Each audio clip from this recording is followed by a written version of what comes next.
최근 자궁경부암 이슈로 크게 올라갔고 전세계 1위 로슈가 점 찍은 독점 기술 수천억의 로열티가 임박했다. 9월 26일의 뉴스. 29년의 매출액이 900억 이상으로 달할 것으로 예상이 된다. 매출 대부분이 판매 로열티라는 것을 고려하면 수익성도 매우 높을 것이다. 영업이익은 23년도 적자에서 29년도 600억 이상으로 증가할 것이다. 이 내용으로 역대 신고가 찍어줬습니다. 23년도에 무릎자리에서 가속 붙어서 쭉 크게 올라갔다가 흔들며 이번에 박스 돌파 가속이 붙어주면서 역대 신고가 올라가 줬고요. 요거는 일봉입니다. 6월부터 크게 박스가 형성이 되었죠. 17,000원에서 13,000원 정도의 큰 박스가 만들어져 있었고 최근 17,000원 전고 돌파가 나와줬습니다. 그러니까 이때가 우리가 항상 1차 매수를 할 수 있는 자리였고요.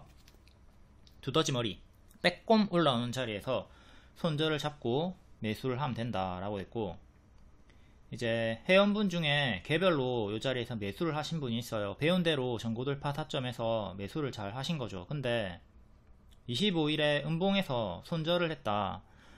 제가 뭐를 놓치고 있을까요? 매수는 잘했는데 매도를 잘 못하고 있습니다. 수익이 안 나고 있습니다. 뭐가 문제일까요? 이렇게 상담을 주셨는데, 첫 번째, 검정색깔 추세선 이탈이 없었죠. 우리가 항상 매도를 할 때는 단순히 하락만 보고 매도를 하는 게 아니라 기준점을, 손절가를 이탈하면 분할 매도를 하는 거잖아요. 그리고 기본적으로 스윙으로 들어갔으면 마이너스 10%는 버텨야 되는데 마이너스 7%의 손절이 나왔다. 이거는 하락했을 때 원칙 전혀 지키지 않은 거죠. 매수 원칙은 지키셨는데 이제 하락했을 때 손절 원칙을 어기고 조금 약하게 손절을 해버렸다. 이게 문제인 거고요. 그리고 짧게 매도한 거 이해는 됩니다. 왜? 파동이 크니까, 큰 박스이기 때문에 만약에 여기서 매수했을 때 17,000원 매수했을 때 하락이 깊어지면 13,000원까지도 하락이 나올 수 있는 자리였단 말이에요. 그렇기 때문에 뭐 짧게 손절한 것도 백방 이해가 되고 이것도 원칙 중에 하나긴 해요. 하지만 이런 식으로 매매를 했을 거면 26일에도 매수를 했어야 되죠. 24일에는 매수를 했는데 26일에는 왜 매수를 안 했어? 같은 전고돌파 타점인데 지금 전고돌파가 두 번 나왔잖아. 근데 왜 두 번째에는 매수를 안 했냐 이거지. 그러니까 손절해가지고 멘탈이 나간 거죠. 멘탈이 나가가지고 같은 기준인 전고돌파 타점에서 매수를 하지 않았다. 그러니까 손절을 했다고 멘탈이 깨질 게 아니라 기계적으로 타점마다 반복 매수를 할 수가 있어야 된다.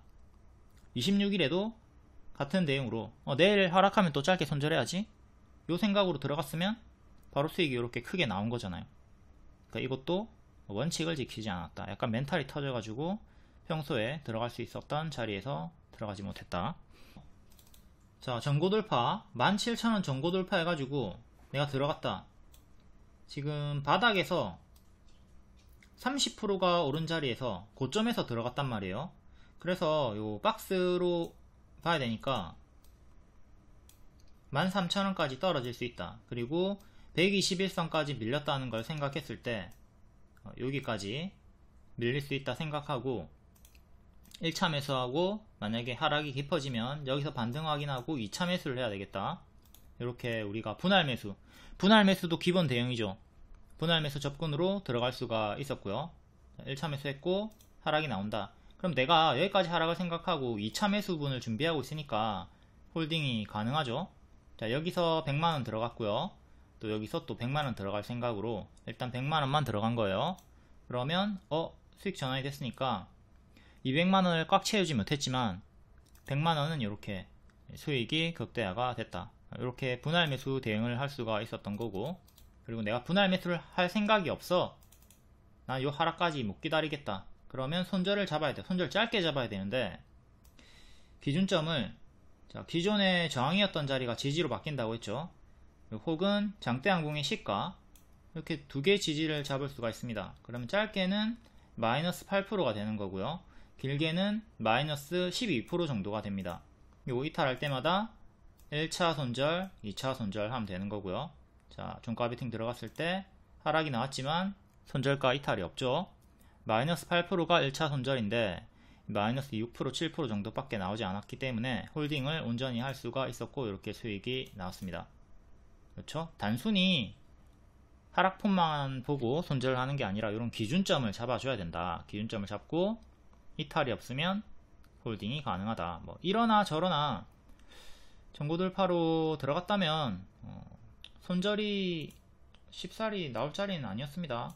무난히 수익 전환 하루밖에 하락이 안 나왔고, 만약에 내가 마이너스 5%로 그냥 짧게 손절을 잡고 들어갔다 그러면 다음날도 전고돌파 타점이 나왔기 때문에 이 자리에서도 똑같이 들어가 가지고 마이너스 5%를 또 손절 잡고 들어갔으면 되는 거고요.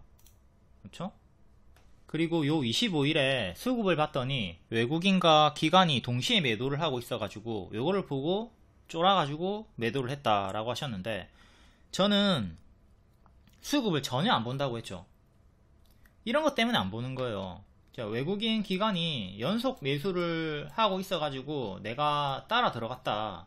근데 다음날에 이렇게 연속적으로 매수했던 걸 한 번에 싸그리 다 매도할 수도 있는 거거든요.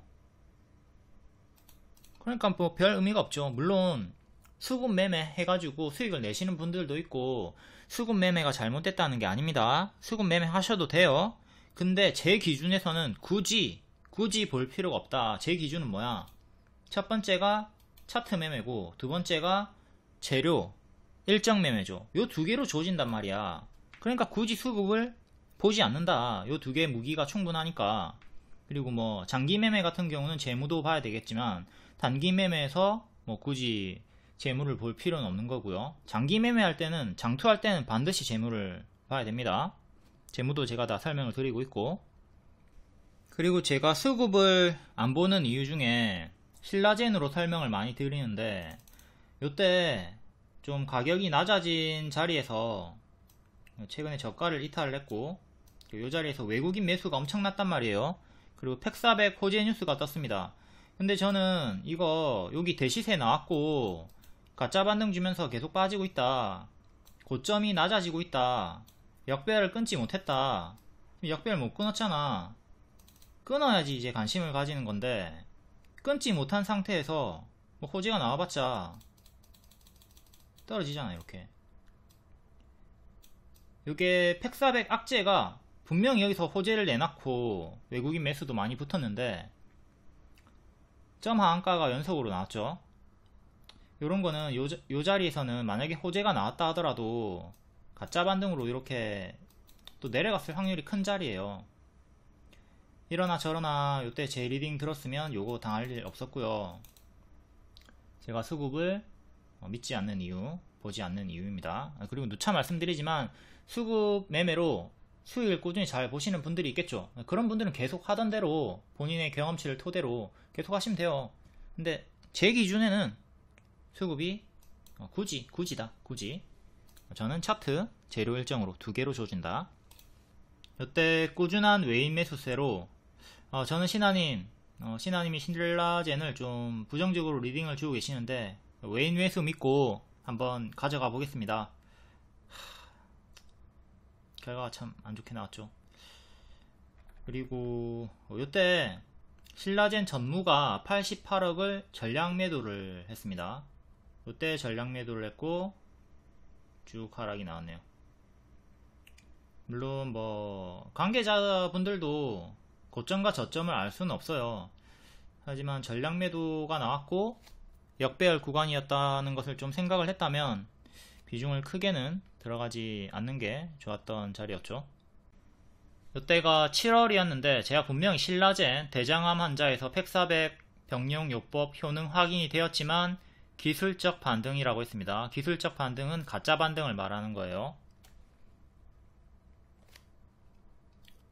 외인 기관 수급 믿고 따라댕기면 쪽박을 찰 수가 있다.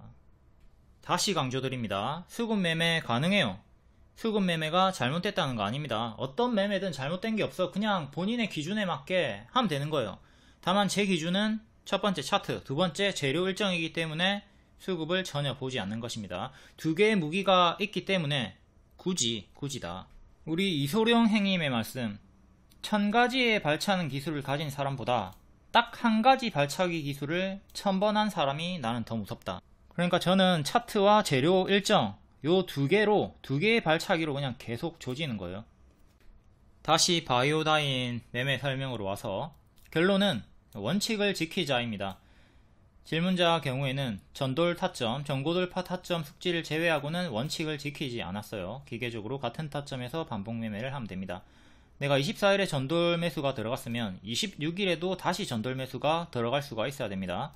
25일에는 짧은 손절을 해서 실패를 했지만 다음날 똑같은 타점에서 들어가서 성공을 할 수가 있었던 거고, 또한 분할 대응을 했다면 무난하게 수익이고요. 자, 1차 매수했고 하락이 나왔어. 내가 매도를 하더라도 이때 분할 매도를 했다면, 물량을 남겨놨다면 다음날 수익 전환 이렇게 되잖아요. 그렇죠? 매수뿐만 아니라 매도도 분할을 해야 된다. 제가 늘상 말하잖아요. 찹찹찹 하락시 분할 매도하라고. 올라갔다가 하락하면 한방 매도하라고 안 하잖아요. 찹찹찹 이렇게 하라고, 분할 매도하라고.